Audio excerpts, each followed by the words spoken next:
Buenos días o buenas tardes. En esta clase vamos a desarrollar el trasplante de progenitores de células hematopoyéticas.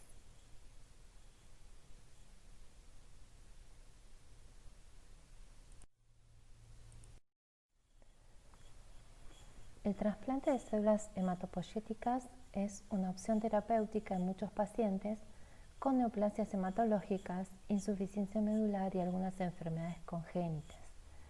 Este trasplante de precursores hematopoyéticos consiste en la infusión de células con el objetivo de restablecer la función medular. Previamente a esta infusión se realiza en el paciente que la va a recibir un tratamiento que se denomina acondicionamiento. El término de trasplante de progenitores hematopoyéticos ha sustituido al de trasplante de médula porque las células progenitoras se pueden obtener de diferentes fuentes. Por ejemplo, se pueden obtener de cordón umbilical, de médula ósea o de sangre periférica. En este último caso, los donantes tienen que ser pretratados con algunos agentes que movilicen estos precursores hacia la circulación. Las células progenitoras hematopoyéticas son células que tienen algunas características particulares. Son indiferenciadas y en cultivos semisólidos pueden dar lugar a la formación de colonias de precursores eritroides, mieloides, megacariocíticos y linfoides. Se caracterizan por presentar en su membrana como marcador a la molécula CD34, por eso se dice que son CD34 positivas, y son negativas para la expresión de marcadores propios de los diferentes linajes hematopoyéticos. Constituyen el 1% de las células de la médula ósea y del 0,1 al 0,01% de los leucocitos totales en sangre periférica.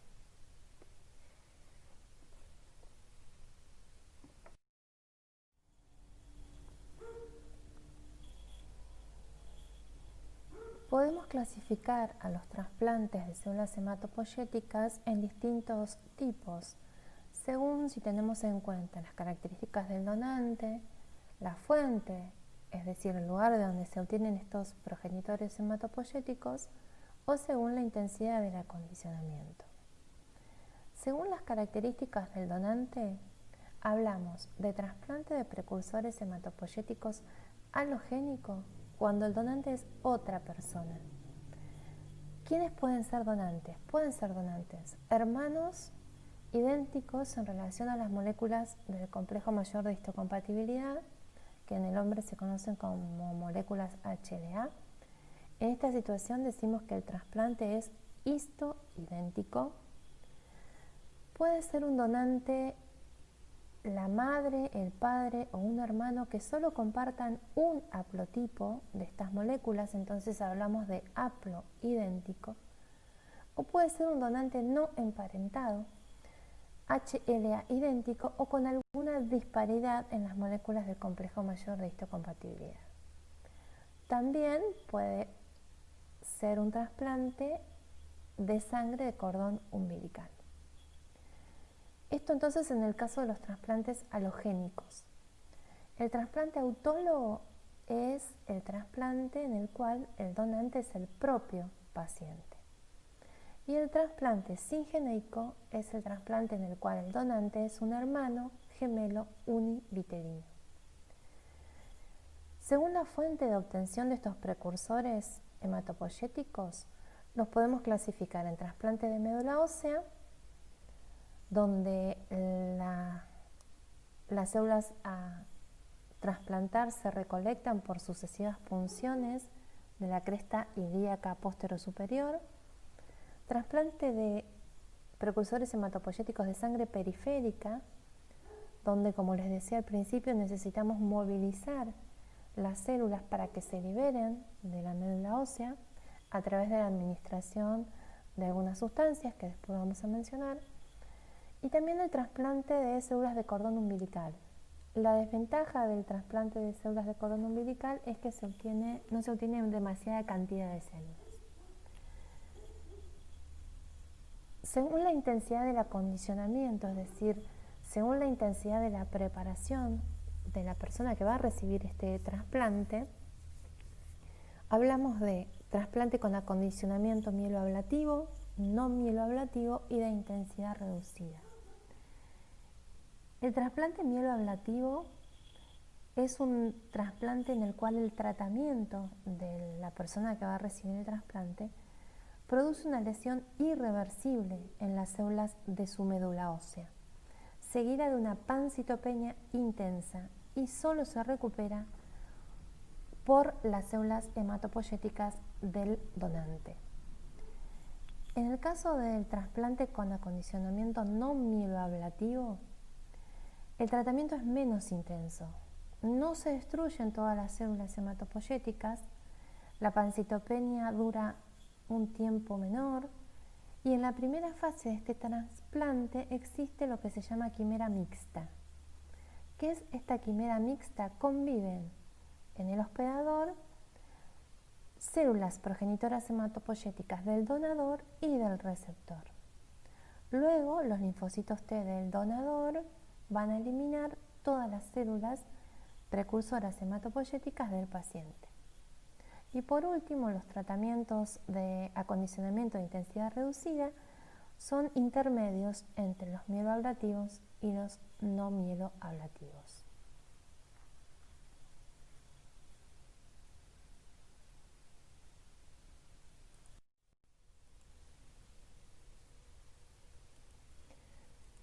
En esta diapositiva podemos ver cuáles son las indicaciones para realizar un trasplante de progenitores hematopoyéticos.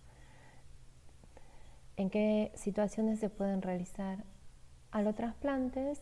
Que serían todas las situaciones que están ubicadas en la parte izquierda de la diapositiva, y aquellas situaciones en las que se puede realizar un autotrasplante.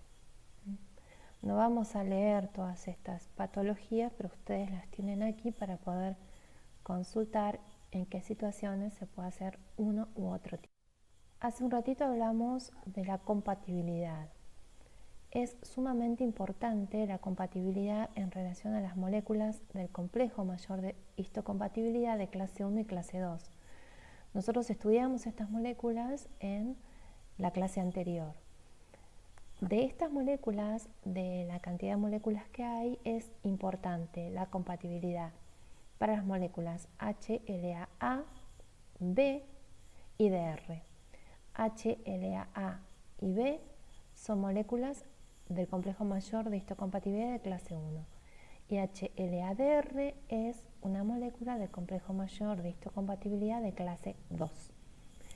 En la situación de un hermano compatible es necesario demostrar identidad de 6 de estos antígenos. Y en el caso de donantes no emparentados compatibles, se exige que entre 8 y 12 de esos antígenos sean iguales. Fíjense que si el donante no es emparentado, necesitamos una compatibilidad mayor.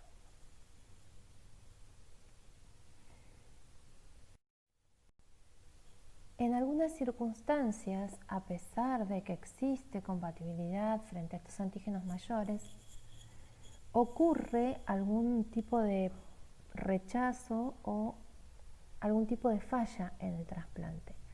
Eso se puede ver a la presencia de los antígenos menores de histocompatibilidad. Estos antígenos menores son proteínas propias polimórficas que difieren en pequeñas secuencias de aminoácidos entre individuos. Y esto entonces da origen a diferencias en histocompatibilidad entre donador y receptor. Acá tenemos el ejemplo representado gráficamente. Fíjense, esta flor amarilla tiene un determinado péptido representado en rojo, y esto es lo que posee el donador. Esta proteína propia es presentada sobre las moléculas de clase 1, y es lo que podemos ver acá. ¿Qué pasa en el receptor? Esta misma proteína, esta flor amarilla, tiene una secuencia diferente de péptidos, Y esa secuencia diferente de péptidos puede ser presentada sobre la molécula de histocompatibilidad. Esta pequeña diferencia en esta misma proteína hace o puede hacer que ese trasplante sea rechazado. Entonces estos serían los antígenos menores de histocompatibilidad. En esta diapositiva podemos observar a los antígenos menores de histocompatibilidad que están codificados en diferentes cromosomas, aunque muchos están codificados en el cromosoma Y. También en la diapositiva tenemos cuál es la composición peptídica de estos antígenos.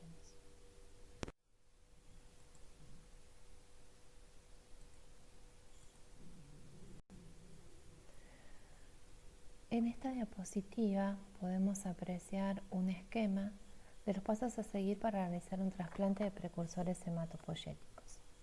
El primer punto es la obtención de las células que van a ser trasplantadas. La obtención de estas células puede ser de médula ósea, de sangre periférica o de cordón umbilical.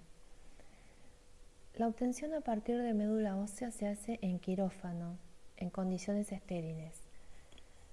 Se punza la cresta ilíaca hasta obtener un volumen adecuado. La sangre obtenida se deposita en bolsas que están heparinizadas, se tienen que filtrar para eliminar los grumos y se pueden infundir directamente al paciente a través de una vía venosa o pueden también criopreservarse. La sangre obtenida las células precursoras obtenidas a partir de sangre periférica necesitan un tratamiento previo del donante.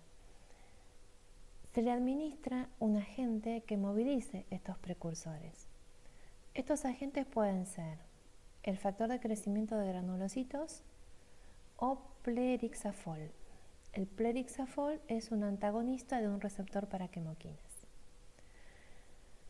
Si el paciente que necesita recibir el trasplante de células progenitoras tiene una neoplasia y va a recibir un autotrasplante, se puede administrar una combinación del factor de crecimiento de granulocitos y de crecimiento de granulocitos con quimioterapia, ya que la médula ósea, cuando está en fase de regeneración luego del tratamiento de quimioterapia, libera una gran cantidad de estas células progenitoras que, recordemos, expresan en su membrana la molécula CD34 y por eso son CD34 positivas.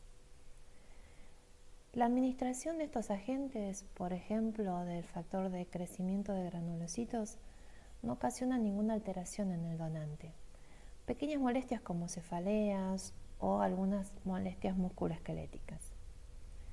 Después de 4 o 5 días de que estas células se han movilizado, se recolectan por leucoféresis a través de una vena periférica. La sangre del donante anticoagulada va circulando por un separador de células que las centrifuga y separa a los distintos componentes de acuerdo a un gradiente de densidad. El separador deposita en una bolsa las células mononucleadas en donde están incluidas estas células CD34 positivas y devuelve al donante el plasma, los glóbulos rojos y los leucocitos polimorfonucleares.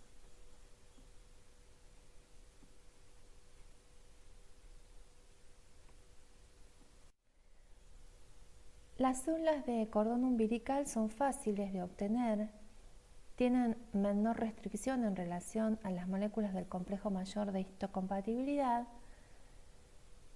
y por eso tienen también una disponibilidad inmediata en los trasplantes de individuos no emparentados. La desventaja es que se obtienen pocas células. Una vez que obtenemos estas células progenitoras, se pueden someter a diferentes tratamientos in vitro antes de que sean trasplantadas. Por ejemplo, se pueden eliminar las células T del donador que pueden ocasionar una complicación que se llama enfermedad injerto versus huésped, que después vamos a ver.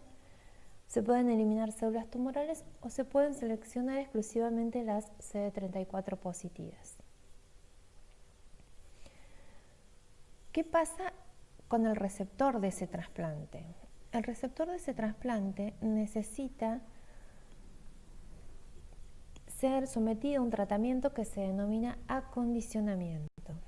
Este acondicionamiento tiene como objetivos lograr una inmunosupresión efectiva del receptor para evitar el rechazo.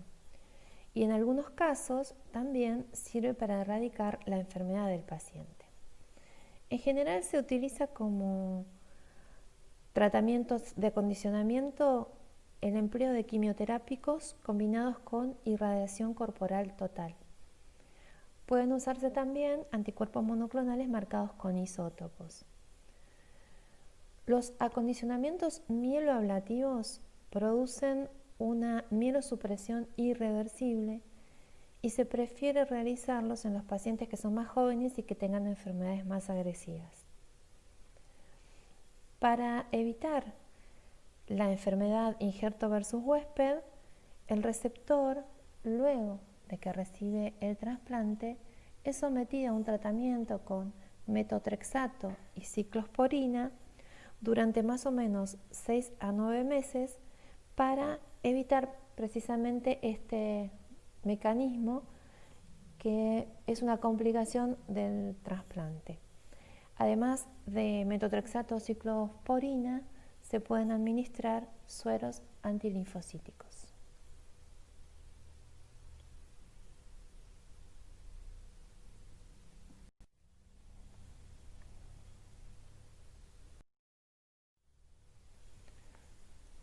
Algunos conceptos que tenemos que tener en cuenta en relación al trasplante de progenitores hematopoyéticos. El primero es el rechazo del trasplante. El rechazo del trasplante es una complicación de los trasplantes halogénicos. Células autorreactivas del receptor que pueden haber sobrevivido al proceso de acondicionamiento destruyen a las células del donador. El riesgo de mortalidad en este caso es del 50%. Este rechazo puede ser primario si ocurre antes de que el injerto haya prendido. Ahora vamos a ver qué quiere decir que ese injerto prendió. O es secundario si ocurre luego de este prendimiento. Precisamente el segundo concepto a tener en cuenta es el prendimiento del trasplante o engraftment. Ocurre cuando las células progenitoras hematopoyéticas se asientan en la médula ósea del receptor y comienzan a desarrollarse. Cuando se trasplantan células de cordón umbilical, esta recuperación es más lenta. Para evaluar este prendimiento se realizan estudios llamados de quimerismo que determinan de quién son las células que aparecen en circulación. Se denomina quimerismo completo cuando todas las células que aparecen en circulación son del donante. El otro concepto importante a tener en cuenta es la enfermedad de injerto contra huésped que habíamos mencionado hace un ratito. Esta es una complicación propia del trasplante alogénico que se produce por los linfocitos T del donante que se administran junto con las células madres. En la siguiente diapositiva vamos a ver cuál es el mecanismo de esta reacción.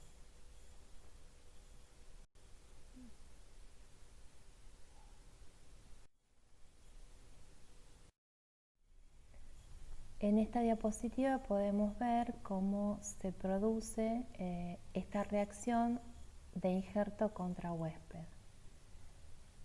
Dentro de las células que han sido trasplantadas existen linfocitos T maduros o de memoria. Estos linfocitos T maduros o de memoria del donante circulan a través de la sangre y llegan a los órganos linfoides secundarios del receptor. Allí estos linfocitos T van a poder reconocer la diferencia entre las moléculas de histocompatibilidad del donante y del receptor y se van a poder activar y diferenciar a células efectoras, tanto CD4 como CD8. Estas células efectoras van a migrar a los tejidos del receptor y van a generar un importante fenómeno inflamatorio. Los tejidos más comprometidos son la piel y el tracto gastrointestinal. El timo también puede ser uno de los órganos comprometidos y esto puede dificultar el éxito del trasplante.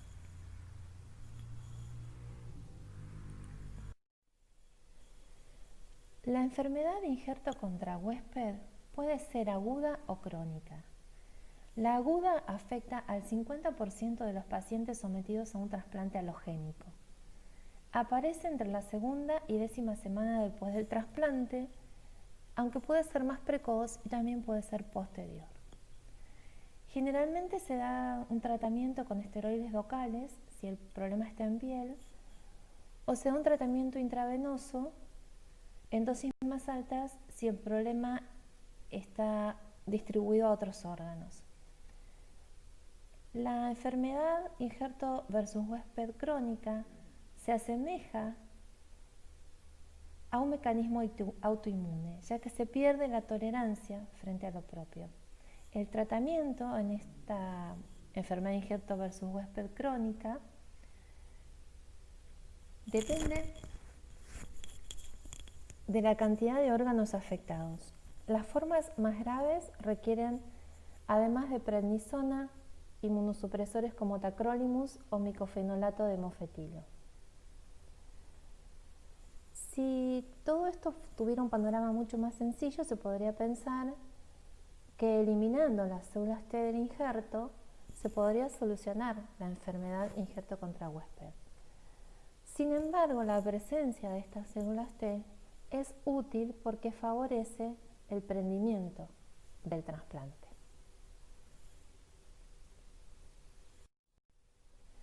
Entonces, otro concepto importante a tener en cuenta es el de injerto contra leucemia.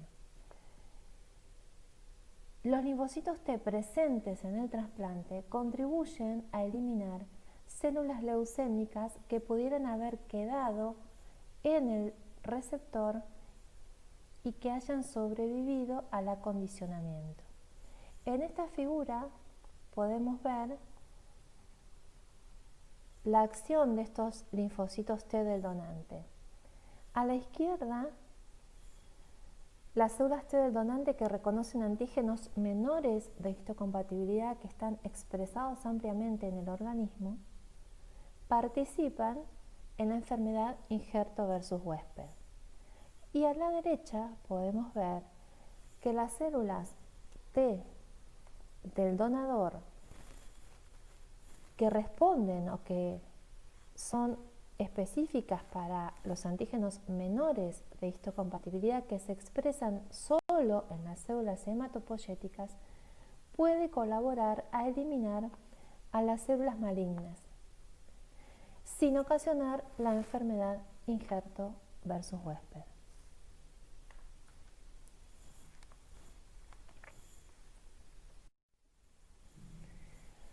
Otro término importante es el preacondicionamiento del paciente y la inmunosupresión.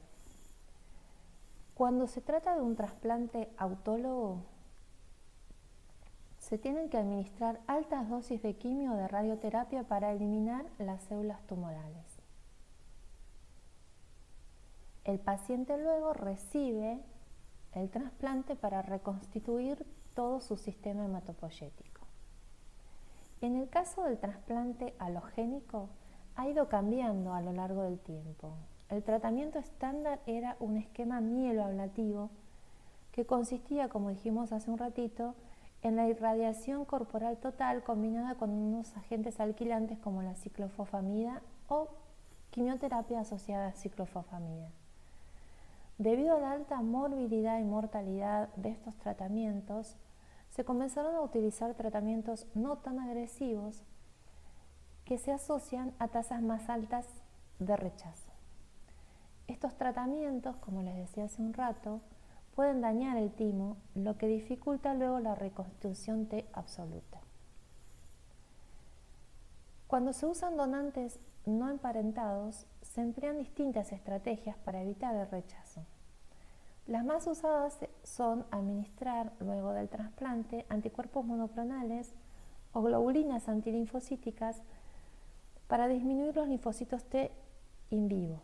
Esto evita el rechazo, pero retarda la reconstitución, es decir, retarda que empiecen a producirse mayor cantidad de células hematopoyéticas. Y esto entonces puede conducir a una mayor predisposición a padecer infecciones virales. En los trasplantes haploidénticos se mejora mucho la recuperación administrando ciclofosfamina para que se eliminen entonces esas células T autoreactivas. Células T aloreactivas. Otro punto a tener en cuenta son las infecciones en el paciente trasplantado.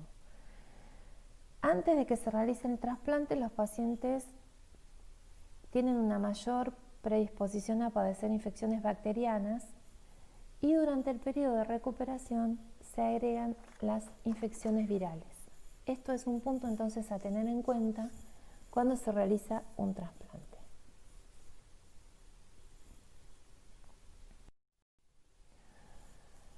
Recordemos que tanto donar sangre como donar células de médula ósea puede salvar vidas. Acá tenemos una página donde ustedes pueden averiguar. Donar células de médula ósea no les lleva ningún tipo de riesgo ni complicación. Así que está la posibilidad de hacerlo y pueden obtener, como les decía, mayor información en esta página.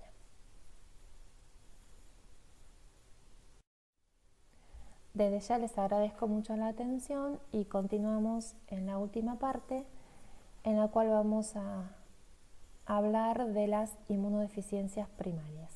Muchas gracias.